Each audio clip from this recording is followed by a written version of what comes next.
आज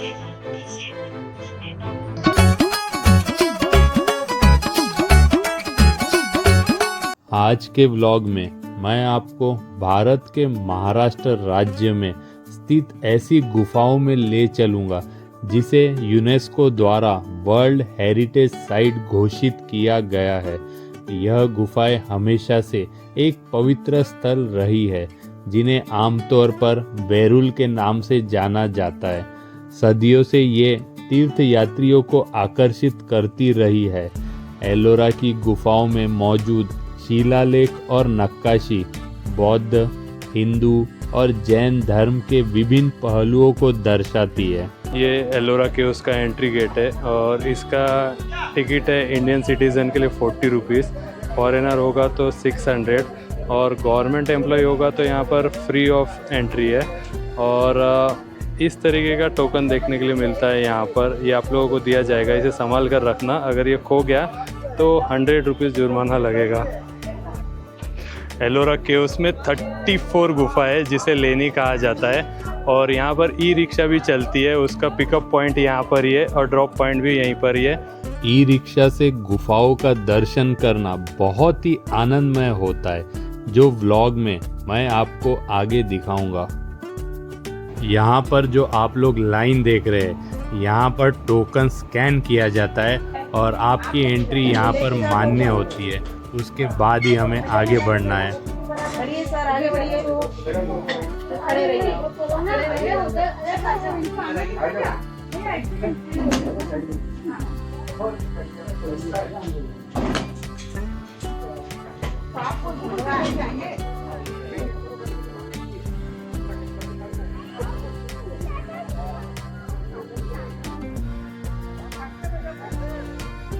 महाराष्ट्र राज्य के छत्रपति संभाजी नगर में स्थित एलोरा की केव्स है जो देखने लायक है और ये सदियों पुरानी है।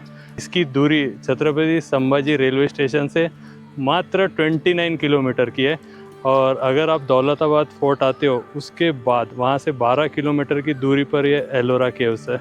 एलोरा केव्स में लगभग 34 केव्स है। 34 गुफाओं में से सबसे पहले हम 16 नंबर की गुफा देखेंगे, जहां हम हिंदू गुफाओं का दर्शन करेंगे जो राष्ट्रकूट वंश के शासनकाल में निर्मित हुई थी।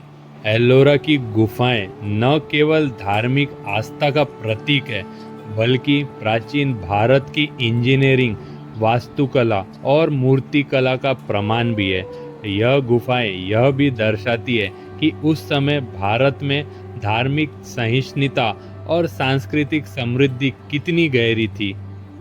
16 नंबर की गुफा में कैलाश मंदिर है जो एलोरा का सबसे प्रसिद्ध और विशाल मंदिर है। भगवान शिव को समर्पित यह मंदिर पूरी तरह से चट्टान को काटकर बनाया गया है। यह मंदिर दुनिया का सबसे बड़ा मोनोलिथिक मंदिर है जिसे ऊपर से नीचे और तराशकर बनाया गया है। मंदिर की दीवारों पर पुराणों, महाभारत और रामायण की कथाओं को उकेरा गया है। साथ ही शिव और अन्य हिंदू देवताओं की मूर्तियां भी है। मंदिर की वास्तुकला द्रविड़ शैली में है जिसमें एक ऊंचा शिखर और विस्तृत नक्काशी है। ओम नमः शिवाय। एलोरा केव 6 सेंचुरी से लेके 10 सेंचुरी के बीच में बनाई गई थी और इसका सीधा सीधा संबंध है हिंदू धर्म, बौद्ध धर्म और जैन धर्म से। और ये अपनी जटिल नक्काशी और मूर्तियों के लिए काफ़ी फेमस है। 1983 में यूनेस्को ने इसे अपनी विश्व धरोहर स्थल में इसका नाम घोषित किया था। ये गर्व की बात है कि हमारे भारत देश में इस तरीके की नक्काशी और मूर्तियाँ देखने को लिए मिलती है और इस तरीके का स्ट्रक्चर है। तो यहाँ पर बहुत से लोग आते हैं, इंडियन ही नहीं फॉरेनर भी यहाँ पर काफ़ी आते हैं इसे देखने के लिए।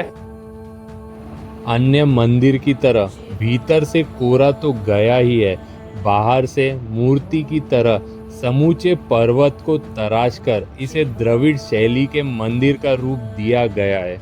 यह 276 फीट लंबा, 154 फीट चौड़ा यह मंदिर केवल एक चट्टान को काटकर बनाया गया है। इसका निर्माण ऊपर से नीचे की ओर किया गया है। इसके निर्माण में 40,000 टन भार के पत्थरों को चट्टान से हटाया गया है।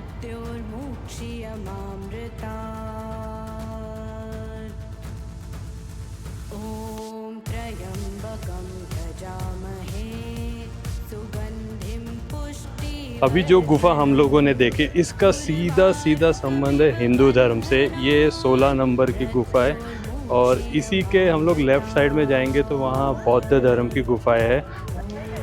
कहते हैं एलोरा केव्स। यहाँ पर जितनी भी गुफाएं हैं ये एक पहाड़ को काट कर बनाई गई है। सोचिए उस समय में कैसे लोग रहा करेंगे जिन्होंने पूरे एक पहाड़ को काट के यहाँ पर हिंदू धर्म की गुफा बना दी, बौद्ध धर्म की गुफा बना दी और जैन धर्म की गुफा बना दी। 1 नंबर से लेके 12 नंबर तक जितनी भी गुफाएं हैं ये सारी बौद्ध धर्म की गुफाएं हैं। 13 नंबर से लेके 29 नंबर तक जितनी भी गुफाएं आप लोग देख रहे हैं ये सब हिंदू धर्म की गुफाएं हैं। और 30 नंबर से लेके 34 नंबर तक जितनी भी गुफाएं आती है ये जैन धर्म से रिलेटेड है।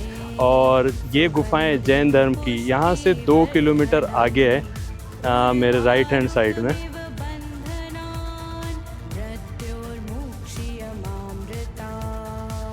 अब हम देखेंगे 1 नंबर से 12 नंबर की गुफाएं जो बौद्ध इतिहास को दर्शाती है। अभी हम 12 नंबर की गुफा में हैं।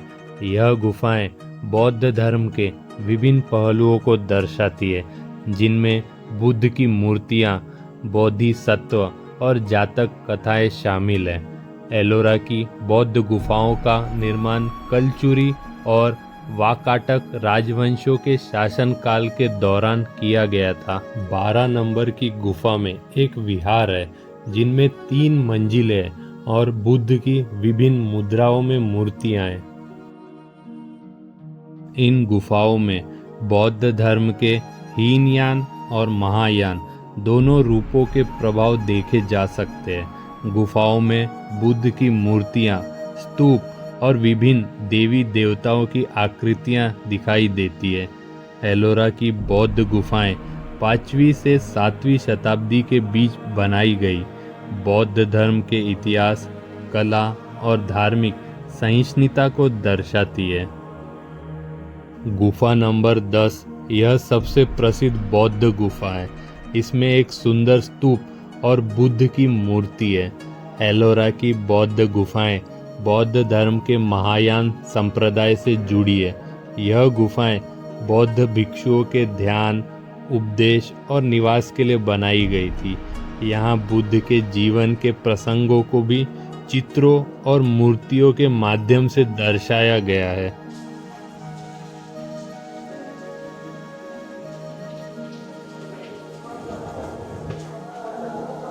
एलोरा की गुफाएं भारतीय संस्कृति और इतिहास का महत्वपूर्ण हिस्सा है जो प्राचीन काल के वास्तुकला और धार्मिक परंपराओं को दर्शाता है।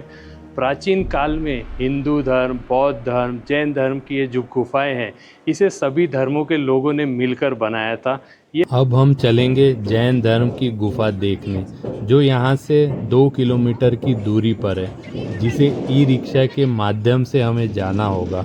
ई रिक्शा का जाने और आने का किराया 30 रुपये है। अभी कम समय रह गया था और मुझे जैन गुफाएं भी देखनी थी, तो शाम के 5 बज चुके हैं और 6 बजे सारी गुफाएं बंद हो जाती हैं। मैं भी ये इलेक्ट्रिक रिक्शा से आया जहाँ पर ये बैंड देख रहे हैं आप लोग। इसके 30 रुपीज़ लगे। ये पिकअप एंड ड्रॉप दोनों करेगी। चलो अब देखते हैं हम लोग जैन गुफाएं। गुफा नंबर 32 जो 2 मंजिला गुफा है जिसके प्रांगण में एक अखंड मंदिर है। इंद्र सभा जैन श्रृंखला की सबसे बड़ी गुफा है और 9वीं शताब्दी से राष्ट्रकूट संरक्षण में है। अब हम गुफा नंबर 32 में प्रवेश कर रहे हैं। 30 नंबर से 34 नंबर की सभी गुफाएं जैन धर्म की गुफाएं जिनकी खुदाई 9वीं और 10वीं शताब्दी के आरंभ में की गई थी। यह गुफाएं बौद्ध और हिंदू गुफाओं से छोटी है लेकिन फिर भी इनमें अत्यधिक विस्तृत नक्काशी है।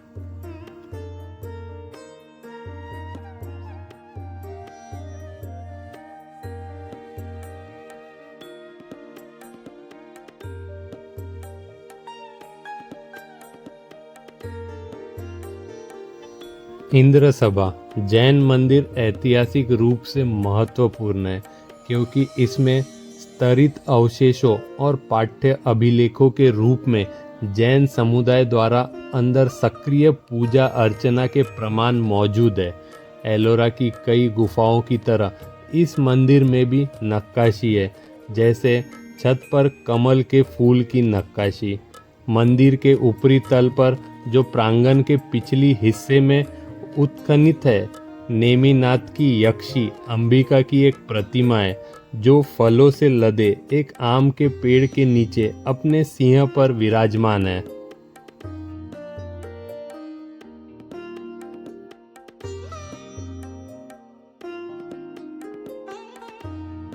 अगर आपको एलोरा केव्स पे बनाया गया मेरा व्लॉग पसंद आया तो इस पे कमेंट ज़रूर करें और कमेंट के साथ साथ हाइप का बटन ज़रूर प्रेस करें जो बिल्कुल कमेंट के बाजू में है। हाइप बटन यूट्यूब का ये नया फंक्शन है। हाइप करने से और ज़्यादा लोगों तक मेरा ये वीडियो पहुंच पाएगा, तो हाइप का बटन ज़रूर प्रेस करना।